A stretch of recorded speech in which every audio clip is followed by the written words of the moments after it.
You should be ashamed of yourself. I'm an American. You asked the question. I know you can't handle brown people, being part of the West. I'm an American. I barely started, but he doesn't want people to hear what's going on. Israel attacked Iran first. In Syria, they bombed an Iranian consulate in violation of the laws of international law and international diplomatic law. Yeah, they killed Iranians in Iran. They then bombed Ismail Haniyeh in Tehran. They bombed the Iranian capital. And then they bombed Beirut and killed a senior Iranian general. So actually, it was Israel that's been provoking. So we're going to talk about lectures. You should keep your lectures to yourself and be embarrassed for the government you served. As for you living in the region, the problem is not you living in the region. The problem is the army you served and the country you were spokesman for illegally occupies other people's lands in the West Bank, in Gaza, in the Golan Heights, now in Lebanon again.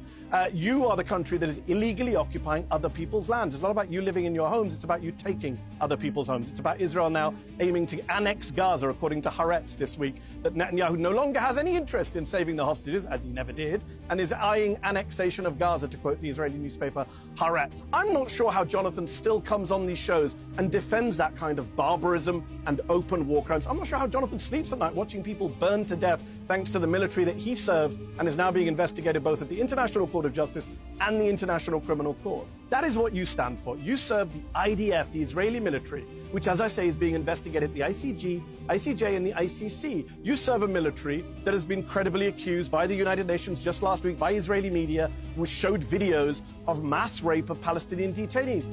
The New York Times this week reported that your military sent children, Palestinian children, as human shields into booby-trapped tunnels and buildings. Is that what you did, Jonathan? Can you tell us today, did you ever send a Palestinian child as a human shield into a tunnel? Because the New York Times is saying your military did that. The World Food Programme is saying your military is starving the people of northern Gaza.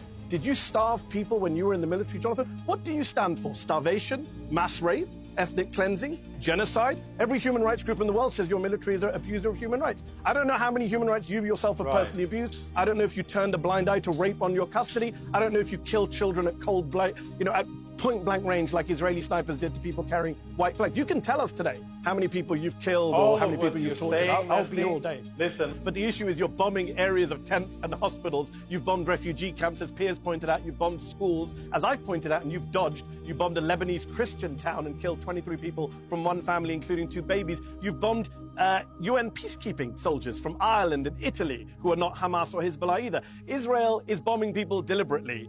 We don't need your word for that. We've seen hundreds of TikToks, including my company, Zateo, that you happily mentioned earlier, put out an entire documentary interviewing Israeli soldiers and showing the TikToks of them bragging about their violence inside of Gaza and now Lebanon. You talk about low-hanging fruit. Let's just be clear here on the facts, since people are not going to get the facts, because as you've read my book, you know there's a tactic called gish galloping, which is what you just did, which is to talk over all the facts without engaging with them. Here are the facts that people can go look up for themselves. Human Rights Watch, Amnesty International, the UN Human Rights Office, UNICEF, UNHCR, Save the Children, World Food Programme, WHO, Doctors Without Borders, I can keep going, Refugees International, International Rescue, they all, Care International, Christian Aid, Physicians for Human Rights, they all say the Israeli military is to blame for the casualties, for the killing of innocent people, for not giving warnings, for bombing civilian targets, and for starving the people of northern Gaza. Right now, Save the Children say that northern Gaza looks like the depths of hell. The World Food Programme says no food has been allowed in by your government and your military since the start of October.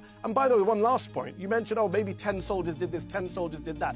Actually, according to the UN, this stuff is systematic. And I would ask you asked me who my investors are, I'll ask you. You were in the Israeli military. You proudly said you were a combatant. So I'm going to ask you, were you involved in the things the Israeli military is being accused of by the International Criminal Court chief prosecutor, by human rights groups, intentional killing of civilians, starving of civilians, the use of rape and sexual violence against detainees, using Palestinian children as human shields, as the New York Times reported this week? Did you do any of that when you were in your service, Jonathan Conriquez?